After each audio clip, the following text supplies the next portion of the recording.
राधे राधे दोस्तों, आइए हमारे चैनल अलौकिक श्रद्धा में आपका स्वागत है। आज हम इस वीडियो में वैशाख माह महत्तम कथा अध्याय 12 सुनेंगे।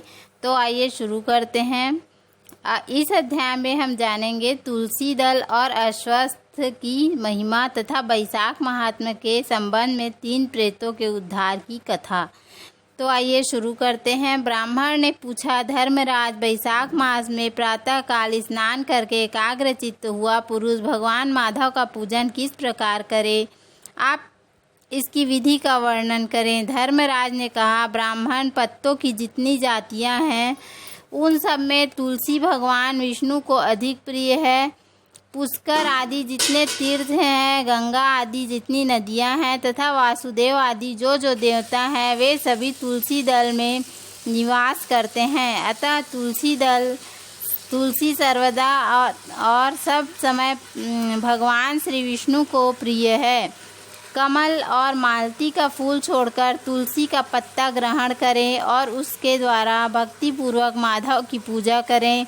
उसके पुण्य फल का पूरा वर्णन करने में शेष भी समर्थ नहीं है। जो बिना स्नान किए ही देव कार्य या पितृ कार्य के लिए तुलसी का पत्ता तोड़ता है, उसका सारा कर्म निष्फल हो जाता है तथा वह पंचगव्य पान करने से शुद्ध होता है। जैसे हर्रे बहुतेरे रोगों को तत्काल हर लेती है, उसी प्रकार तुलसी दरिद्रता और दुख भोग आदि से संबंध रखने वाले अधिक से अधिक पापों को शीघ्र ही दूर कर देती है।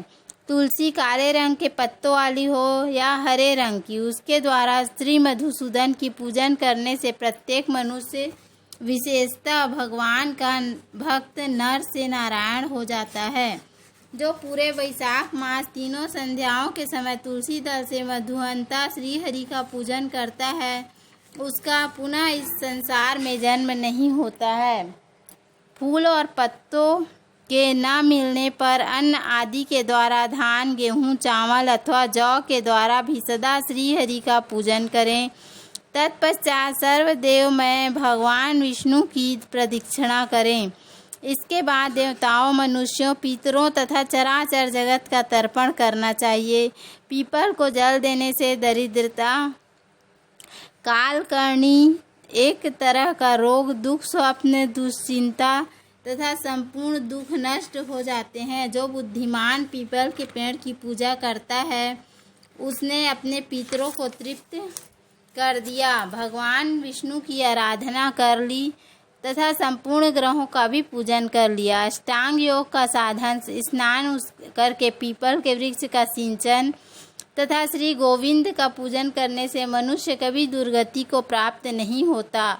जो सब कुछ करने में असमर्थ हो, वह स्त्री या पुरुष यदि पूर्वोक्त नियमों से युक्त होकर वैशाख की त्रयोदशी, चतुर्दशी और पूर्णिमा तीनों दिन भक्ति से विधि पूर्वक प्रातः स्नान करे तो सब पातकों से मुक्त होकर अक्षय स्वर्ग का उपभोग करता है।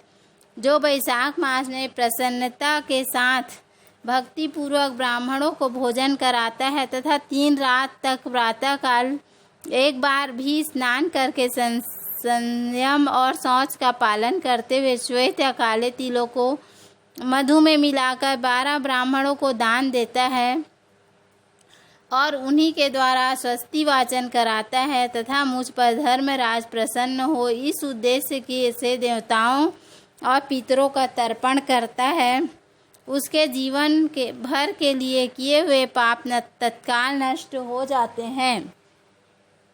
जो वैशाख की पूर्णिमा को मणि, मटका, जल के घड़े, पकवान तथा सुवर्ण में दक्षिणा दान करता है, उसे अश्वमेध यज्ञ का फल प्राप्त होता है। इस विषय में एक प्राचीन इतिहास कहा गया है, जिसमें एक ब्राह्मण का महान वन के भीतर प्रेतों के साथ संवाद हुआ था। मध्य प्रदेश के एक धन शर्मा नामक ब्राह्मण रहता था। उसमें पाप का लेश मात्र भी नहीं था। वह एक दिन कुश आदि के लिए वन में गया। वहाँ एक अद्भुत बात देखी। उसे 3 महाप्रेत दिखाई दिए जो बड़े ही दुष्ट और भयंकर थे। धन शर्मा उन्हें देखकर डर गया। उन प्रेतों के केश ऊपर को उठे हुए थे, लाल आंखें, काले काले दांत, और सूखा हुआ उनका पेट था।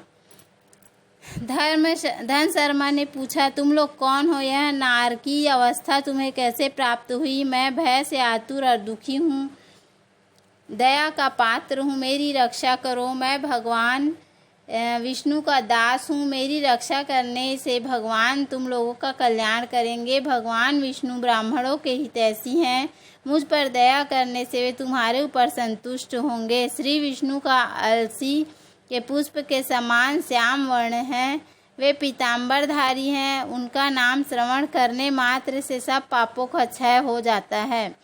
भगवान आदि और अंत में रही शंख चक्र और गदा धारण करने वाले, अविनाशी कमल के समान नेत्रों वाले तथा प्रेतों को मोक्ष प्रदान करने वाले हैं। बोलो श्री हरि विष्णु भगवान की जय। अगली कथा हम कल सुनेंगे। तो उम्मीद है आपको हमारा वीडियो पसंद आया होगा। यदि हमारा वीडियो पसंद आया तो वीडियो को लाइक शेयर और सब्सक्राइब करना ना भूलें। धन्यवाद। राधे राधे।